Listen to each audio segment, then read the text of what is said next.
beaucoup de gens s'étaient rendus compte que ce que nous sommes, ou ce que nous étions, ou ce que nous avons vécu, il y avait des puissances ténébreuses qui nous ont constitués. Et les gens se sont disloqués, les gens sont rentrés dans l'amertume, et parfois les gens ne se parlent plus. Avec le temps, les gens ont essayé de bander leurs plaies. Les gens ont essayé d'effacer leurs divergences. Les gens ont essayé d'oublier ce qui les avait divisés. Avec le temps, ils se sont réunifiés. Vous vous êtes convertis. Vous avez découvert que dans votre famille, il y avait la sorcellerie, il y avait l'occultisme, il y avait des pratiques néfastes, il y avait des histoires noires qui se passaient dans votre famille. Et à un moment donné, vous êtes rentrés en guerre contre ces choses-là. Vous n'avez pas pu les vaincre parce que vous n'étiez pas outillés, vous n'étiez pas mieux armés. Mais avec le temps, vous êtes tellement fatigués. Vous avez vu que cela a déchiré, vous a déchiré dans la famille, vous avez laissé tomber. Vous vous êtes réconciliés. Mais beaucoup ont oublié, ont négligé que ces hôtels dans lesquels vous vous êtes lancés dans la bataille, ces hôtels-là n'ont pas oublié. Les hôtels ne demandent pas le cessez-le-feu. Les hôtels n'abandonnent pas. Je voudrais réveiller l'intelligence d'une personne qui se souvient d'être rentré en guerre contre les puissances de sa famille et qui a abandonné cette guerre pour te dire que c'était une ruse de l'ennemi de te faire sommeiller parce que l'hôtel a sommeillé et tu as cru que peut-être tu t'étais trompé ou peut-être ces gens-là ont laissé réellement leurs choses. Il y avait des gens qui ne se marient pas. Les gens commençaient peut-être à se marier. Il y avait des gens qui ne travaillaient pas. Les gens commençaient à travailler. Et il y avait des difficultés dans la famille. Des personnes ont commencé un peu à bourgeonner. Laissez-moi vous dire, l'hôtel s'adapte. L'hôtel sommeille. Ce sont les prérogatives des hôtels. Lorsqu'il se sent menacé, l'hôtel peut hiberner, se cacher, faire semblant de lâcher certains domaines pour utiliser l'arme la plus fatale du diable, la distraction. C'est pourquoi lorsque vous lancez la guerre des hôtels, allez jusqu'au bout. N'abandonnez pas. Si vous avez abandonné en cours de route, vous avez fait la plus grosse erreur monumentale. Je ne cesse de dire dans mes enseignements que le combat que nous sommes en train de mener est un combat spirituel. Ce n'est pas un combat physique, ce n'est pas un combat charnel, ce n'est pas un combat d'homme à homme, de femme à femme, de père à... Non, non, c'est un combat spirituel. Et dans le combat spirituel, les relations humaines ont leur place et doivent savoir comment est-ce qu'elles doivent être entretenues. Vous ne pouvez pas haïr les gens parce qu'ils sont sorciers. Vous ne pouvez pas haïr les gens parce qu'ils sont occultistes. Non. Nous devons monter dans la dimension de l'esprit, nous affronter dans le domaine de l'esprit. Nous pouvons nous battre spirituellement et causer physiquement. Vous ne pouvez pas sacrifier quelque chose dans le monde spirituel et que le spirituel les consomme totalement sans vous remettre quelque chose en retour. C'est impossible. Il se peut. Il y avait par exemple dans la Bible des hôtels qu'on appelait des holocaustes, qu'on brûlait le tout et les souverains sacrificateurs n'en mangeaient pas. Effectivement, il y a des sacrifices que l'on peut poser, que les spirituels consomment le tout, mais en retour, le but de l'autel, lorsqu'il est présent, ce n'est pas seulement de dévorer des sacrifices, mais c'est aussi de pouvoir apporter solution, paix, prospérité, bonheur à ceux qui sont allés chercher cet autel. Lorsque quelqu'un devient féticheur, par héritage, par apprentissage ou par legs, on lui donne, on lui apprend, on l'intronise féticheur. Ou il va dans une science occulte, on l'enseigne, il devient pratiquant d'une spiritualité quelconque. Il est magicien, il est spirit, il est féticheur, il est sorcier, il est tout ce qu'il peut être. il va avoir besoin d'un hôtel. Pourquoi il doit avoir besoin d'un hôtel? Il aura besoin d'un hôtel parce que les deux mondes ne peuvent pas se conjuguer ensemble s'il n'y a pas de point de jonction. De même que nous partons vers le monde spirituel pour chercher des interventions. Parce que la quasi-totalité des hôtels qui sont bâtis ou qui ont été bâtis dans le but de chercher une intervention. Nous cherchons le but des hôtels que nous bâtissons, que les gens bâtissent, c'est pour demander l'intervention du monde spirituel dans le monde physique. Donc, je voulais dire, lorsque nous cherchons l'intervention des esprits du monde spirituel à venir travailler, agir, répondre dans le monde physique. De même aussi, nous qui sommes dans les gens qui sont dans le monde spirituel vont venir auprès de nous dans le monde physique chercher ce dont ils ont besoin pour renforcer leur monde. C'est-à-dire, le monde spirituel donne au monde physique, le monde physique nourrit aussi le monde spirituel. En d'autres termes, qu'est-ce que ces gens veulent dire? La sorcellerie, c'est une capacité.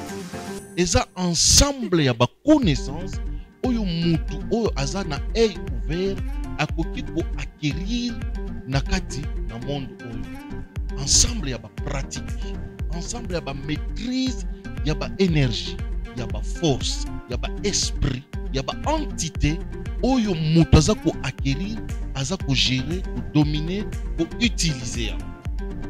Shalom, shalom, bonjour, bonsoir, bon après-midi. Tout dépendra, c'est à quel moment cette émission vous croise.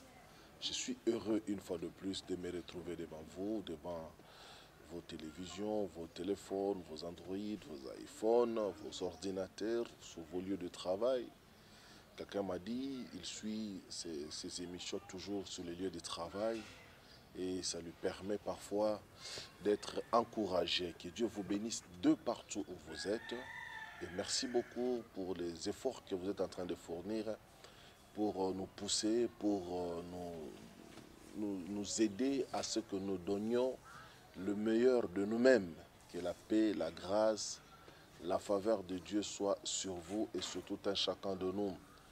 Que Dieu, dans son amour infini, vous bénisse une fois de plus. Permettez-moi au jour d'aujourd'hui que je vous dise tout simplement que la bénédiction de l'Éternel qui enrichit et qui ne se fait suivre d'aucun chagrin soit votre partage. Et que c'est Dieu-là qui est assis au-dessus du trône, des dignités, des autorités, des puissances et des dominations, que ce Dieu-là vous comble de toute sa grâce et qu'il vous enrichisse au-delà de toute mesure. La bénédiction de l'Éternel, c'est que vous soyez aussi en bonne santé. La bénédiction de l'Éternel, c'est que vous deveniez fécond, que vous multipliez. La bénédiction de l'Éternel, c'est que vous réussissiez dans tout ce que vous êtes en train de faire. C'est pourquoi, je vous dis une fois de plus, que la paix du Christ soit avec vous, que le shalom de Dieu soit avec vous. Eh bien, c'est votre frère Heidi Samir, votre frère dans le Seigneur,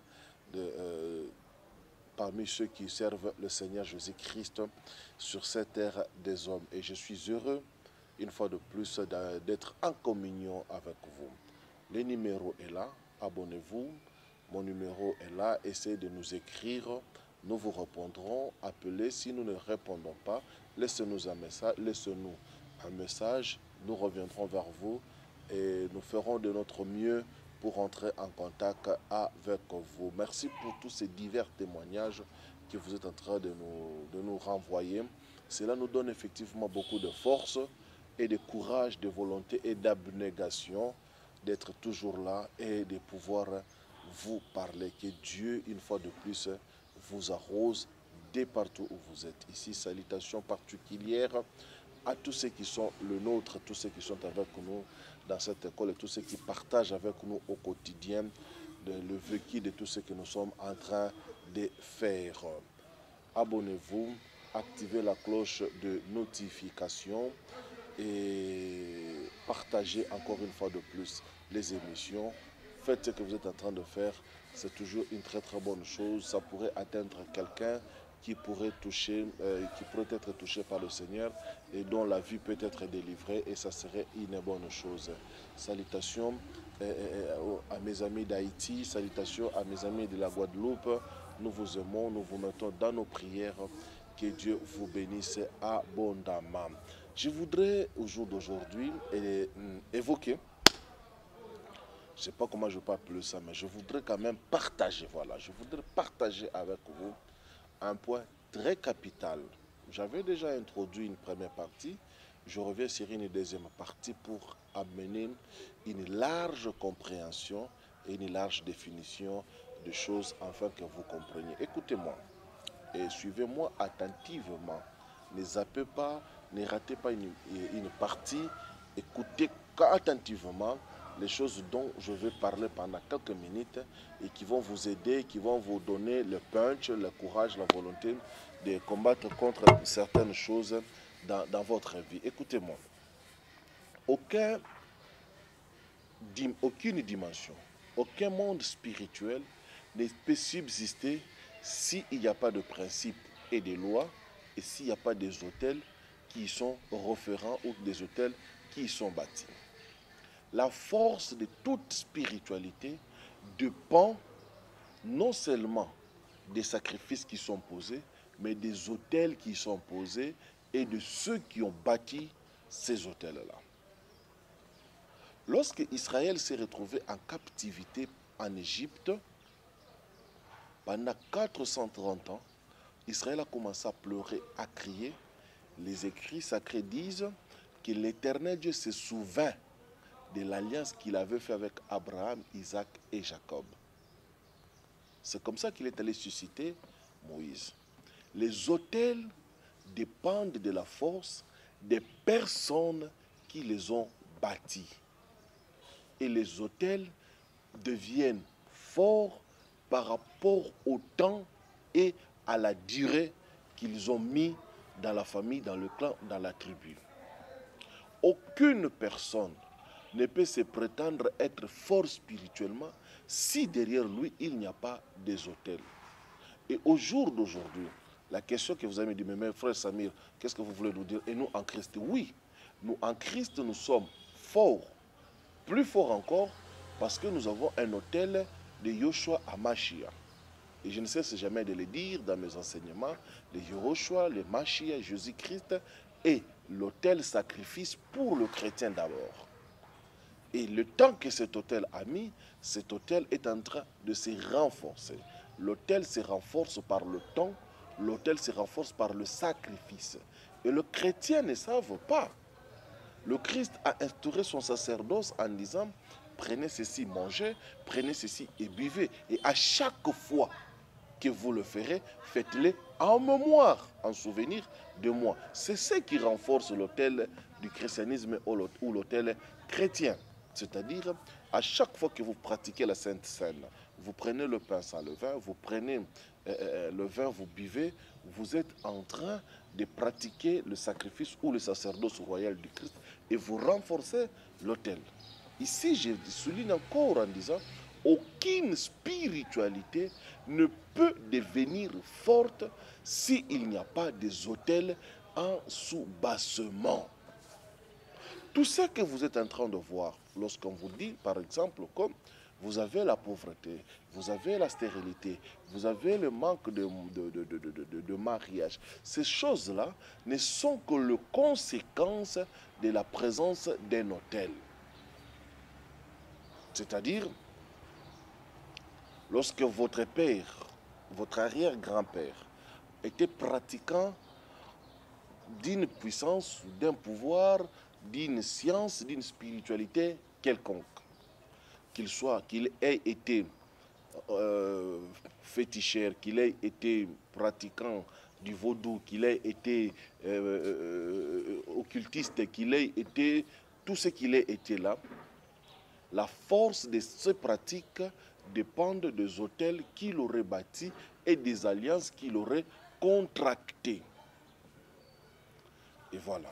Chaque autel essaye de faire du bien à ceux qui viennent vers lui. Comme je ne cesse de le dire aussi, il n'y a pas d'autel sans sacrifice. C'est-à-dire quoi? Écoutez-moi. Lorsque quelqu'un devient féticheur, par héritage, par apprentissage ou par legs, on lui donne, on lui apprend, on l'intronise féticheur. Ou il va dans une science occulte, on l'enseigne, il devient pratiquant d'une spiritualité quelconque. Il est magicien, il est spirit, il est féticheur, il est sorcier, il est tout ce qu'il peut être. Il va avoir besoin d'un autel. Pourquoi il doit avoir besoin d'un autel?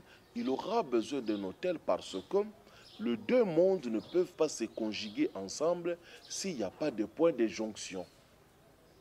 Le monde physique ne peut pas parler au monde spirituel s'il n'y a pas un autel. Le monde spirituel ne peut pas parler au monde physique s'il n'y a pas un autel. L'autel est tout simplement le point qui fusionne, le point qui unit, le point qui réunit, le point qui met en conjonction les deux mondes. Le monde spirituel d'une part et le monde physique de l'autre part. C'est-à-dire, l'autel prend tout ce qui est du monde spirituel, l'amène dans le monde physique. Tout ce qui est du monde physique, l'amène dans le monde spirituel. Secondo, retenez ceci très bien. De même que nous partons vers le monde spirituel pour chercher des interventions, parce que la quasi-totalité des hôtels qui sont bâtis ou qui ont été bâtis dans le but de chercher une intervention. Nous cherchons le but des hôtels que nous bâtissons, que les gens bâtissent, c'est pour demander l'intervention du monde spirituel dans le monde physique. Donc, je voulais dire, lorsque nous cherchons l'intervention des esprits du monde spirituel à venir travailler, agir, répondre dans le monde physique. De même aussi, nous qui sommes les gens qui sont dans le monde spirituel vont venir auprès de nous dans le monde physique chercher ce dont ils ont besoin pour renforcer leur monde. C'est-à-dire, le monde spirituel donne au monde physique, le monde physique nourrit aussi le monde spirituel. L'autel est nourri par ces deux dimensions. Vous ne pouvez pas avoir un autel dans la famille et ne pas croire que cet autel vous a seulement nourri et vous ne l'avez pas nourri. Troisième chose qu'il faut retenir à propos de l'autel, que ceux qui ont bâti l'autel ont été nourris par l'autel et aussi ont nourri l'autel. C'est-à-dire quoi? Vous devrez nourrir l'autel pour que l'autel vous nourrisse. Voilà pourquoi il y a un adage dans la Bible qui dit que ceux qui travaillent à l'autel se nourrissent de l'autel, ou l'autel les nourrit, ou ils sont nourris par l'autel. C'est-à-dire à chaque sacrifice que l'on pose sur l'autel, à chaque sacrifice que l'on pose dans le domaine spirituel, cela profite au monde spirituel et à celui qui a posé. Donc, si votre père, votre parent a été pratiquant d'une chose quelconque, il a sacrifié quelqu'un, il a sacrifié quelque chose dans le monde spirituel. Le monde spirituel n'a pas tout pris. Lui aussi, il a bénéficié de quelque chose du sacrifice qu'il avait posé. Vous ne pouvez pas sacrifier quelque chose dans le monde spirituel et que le spirituel le consomme totalement sans vous remettre quelque chose en retour. C'est impossible.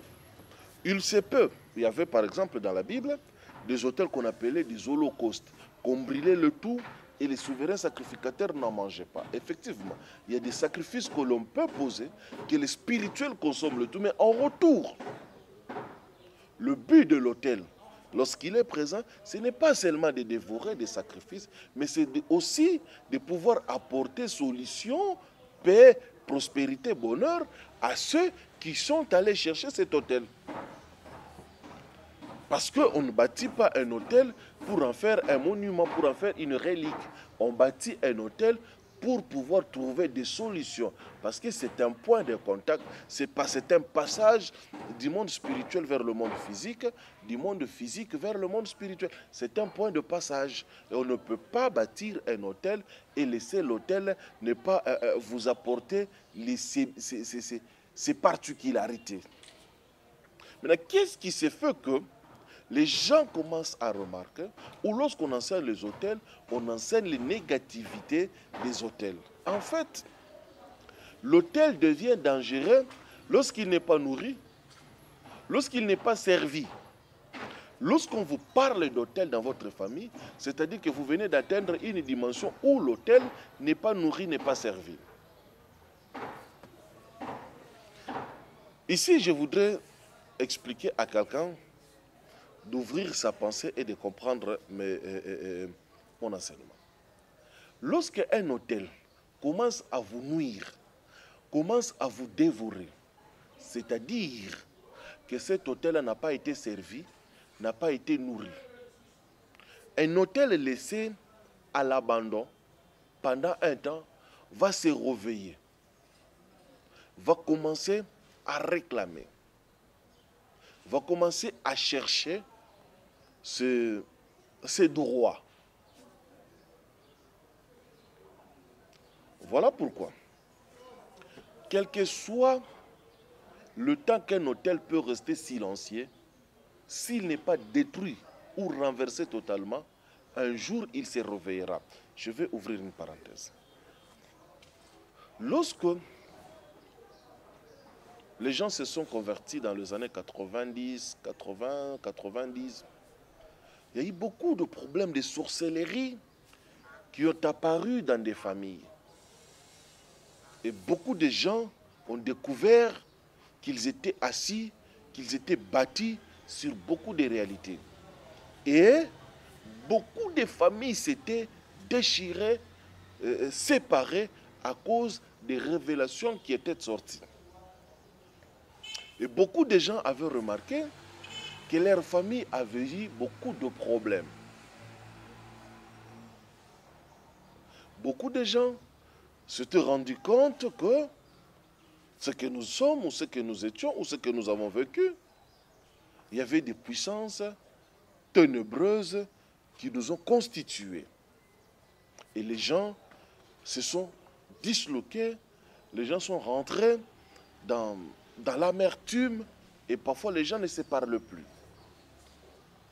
Avec le temps, les gens ont essayé de bander leurs plaies. Les gens ont essayé d'effacer leurs divergences. Les gens ont essayé d'oublier ce qui les avait divisés. Avec le temps, ils se sont réunifiés. Il y avait des gens qui ne se marient pas. Les gens commençaient peut-être à se marier. Il y avait des gens qui ne travaillaient pas. Les gens commençaient à travailler. Et il y avait des difficultés dans la famille. Des personnes ont commencé un peu à bourgeonner. Laissez-moi vous dire, l'hôtel s'adapte. L'hôtel sommeille. Ce sont les prérogatives des hôtels.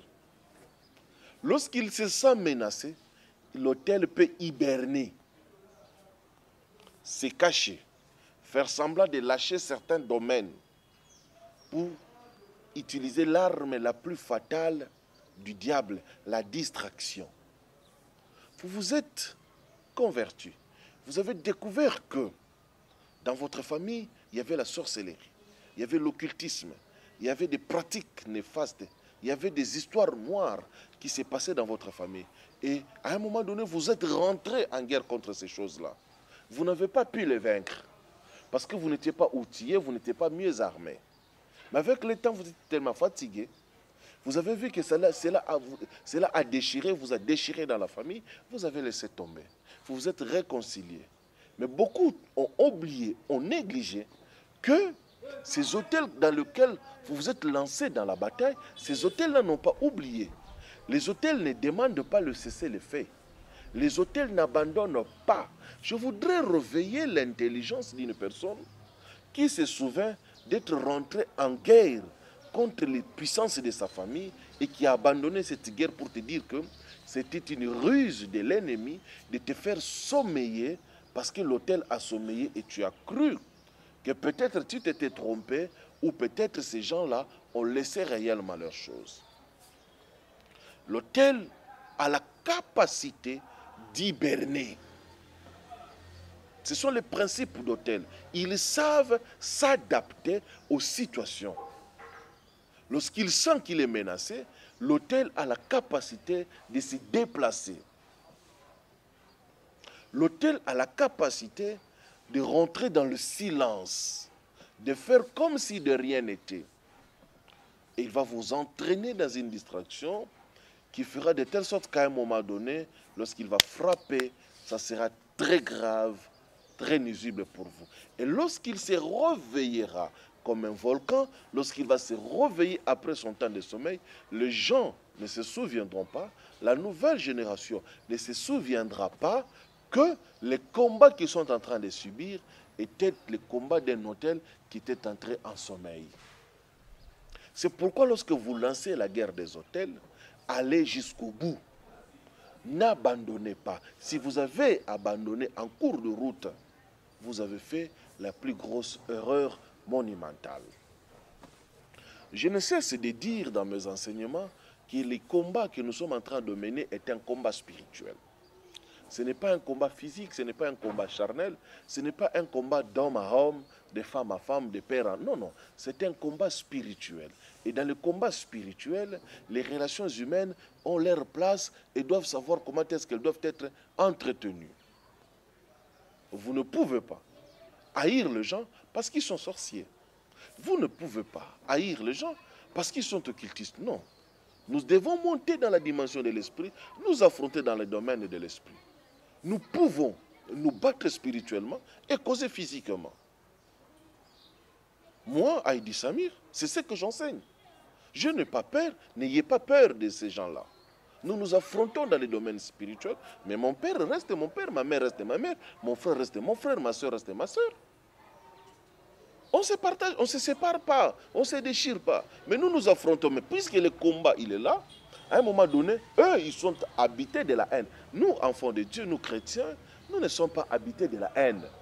Voilà pourquoi je vous exhorte, vous qui me suivez, étant qu'enfant, fils, fille de Dieu, serviteur, servante de Dieu, de ne pas vous nourrir de la haine envers les gens qui vous combattent. Mais nous, nous combattons. Ils posent, nous posons. Et nous allons les détruire. L'apôtre Paul dit, nous amenons captifs à l'obéissance toute pensée contraire. Nous allons les soumettre. Mais cela ne veut pas dire que je dois haïr mon parent parce qu'il est dans ça, non. Nous combattons dans l'amour. Nous combattons avec amour. Et nous combattons par amour. Pour que Dieu les délivre, que Dieu les sauve. Donc, lorsque vous négligez le combat d'un hôtel, vous dites que non, c'était des choses comme ça, c'était passé, l'hôtel va vous entraîner dans une distraction, et dans cette distraction, c'est vous qui serez perdante ou perdant. Ici, je voudrais soulever un principe. Lorsque celui qui servait à l'hôtel meurt, cela ne veut pas dire que l'hôtel va mourir avec lui. L'hôtel qui n'a pas de serviteur va chercher à susciter parmi les gens qui avaient contracté avec lui l'alliance, quelqu'un qui peut hériter le travail de cet hôtel-là. Maintenant, c'est quoi le problème? Mon Dieu! Lorsque le mouvement évangélique est arrivé, le mouvement de réveil est arrivé, beaucoup de gens qui étaient dans des choses négatives n'ont pas eu le temps. Ils se sont repentis, ils se sont convertis, beaucoup, nombreux. Ils n'ont pas eu suffisamment assez d'enseignements, de révélations pour combattre leurs hôtels qu'ils avaient bâtis. Ces hôtels sont restés. C'est pourquoi vous allez voir. Les gens qui avaient de l'argent, qui étaient friqués, non, nous avons grandi dans une vie heureuse, opulente, mon père était ceci, mon père était cela. Mais vous vous êtes rendu compte qu'il était pratiquant. À chaque fois, il y a eu repentance, conversion, ils ont perdu tout ce qu'ils avaient comme bien. Première chose. Deuxième chose, vous, la génération, votre père était pratiquant de quoi que ce soit, de quelque chose, d'une science, d'un secte. Lorsque vous êtes rentré dans le Seigneur, vous avez rencontré des difficultés énormes. Pourquoi? Parce qu'il y a eu des hôtels qui vont s'affronter. C'est l'hôtel les plus forts, les plus investis qui va vaincre. Et beaucoup de chrétiens ont subi, ont continué à subir les forces des hôtels de leur famille parce qu'ils n'avaient pas suffisamment d'enseignements profonds et de connaissances pratiques sur les hôtels. C'est comme ça, vous allez voir, quelqu'un être en Christ et subir de plein fouet tout ce qui était comme répercussion d'hôtel. Je disais en substance ici, je me répète, lorsqu'un hôtel commence à vous combattre, c'est-à-dire il se sent en danger, il se sent qu'il n'est pas nourri, il se sent qu'il n'a pas quelqu'un qui l'entretient. Alors, il va rentrer dans la phase d'attaque, dans la phase de réclamation de ce droit. Votre père les nourrissait, vous les enfants, vous ne savez pas nourrir, l'hôtel à un moment donné va revendiquer. Parce qu'il va dire, vous avez joui, vous avez profité, vous avez mangé de ce que moi j'avais donné. Et mensuellement, annuellement, et quinquennalement, il y a une période où vous devrez aussi me nourrir, mais vous ne me nourrissez pas. L'hôtel va rentrer en guerre contre vous. Mais puisque vous n'êtes pas suffisamment assez outillé, vous allez laisser cet hôtel-là récupérer les domaines qui vont être faciles. Et parmi les domaines qui sont faciles pour que les hôtels puissent conquérir, c'est les domaines financiers, c'est les domaines du mariage. Pourquoi? Parce que dans le christianisme, on a enseigné aux gens de ne pas se focaliser sur le bien matériel. On n'a pas enseigné aux gens, et on enseigne plutôt aux gens, à ne pas se focaliser sur la terre. Vous, c'est le ciel. Vous, c'est l'enlèvement. Vous, c'est le paradis. Oui, mais nous devons nous manger. Oui, nous devons nous marier. Oui, nous devons produire. Mais on nous a soustrait. On ne nous a pas équipés dans ces domaines-là. Et l'hôtel qui s'est trouvé dans une famille va venir bloquer les domaines dans lesquels nous sommes faibles.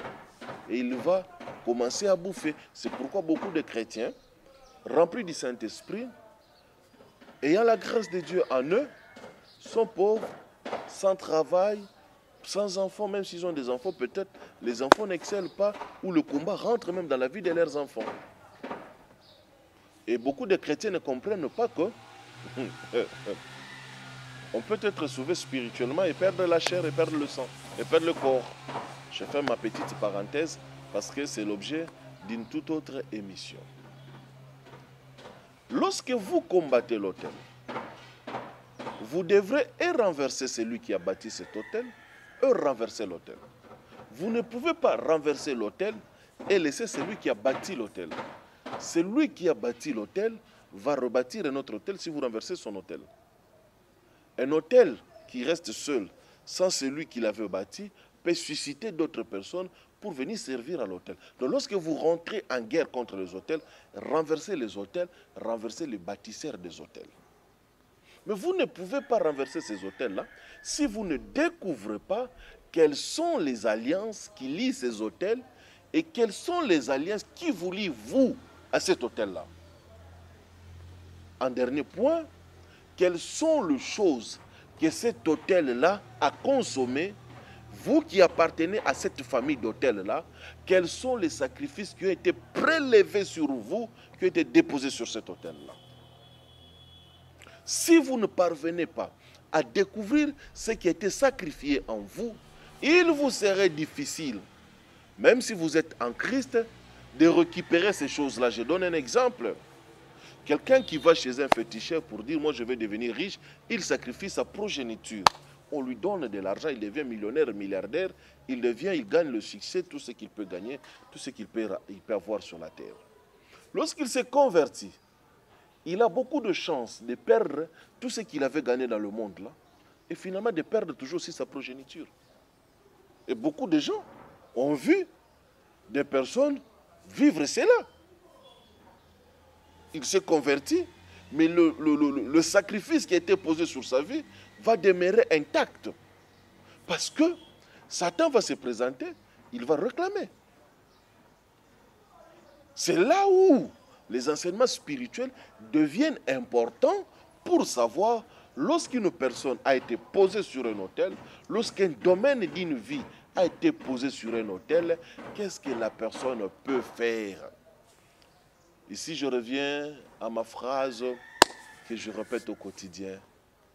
Dieu fera sa part des responsabilités. Si vous avez un homme de Dieu, il fera sa part des responsabilités. Vous aussi, vous ferez votre part des responsabilités.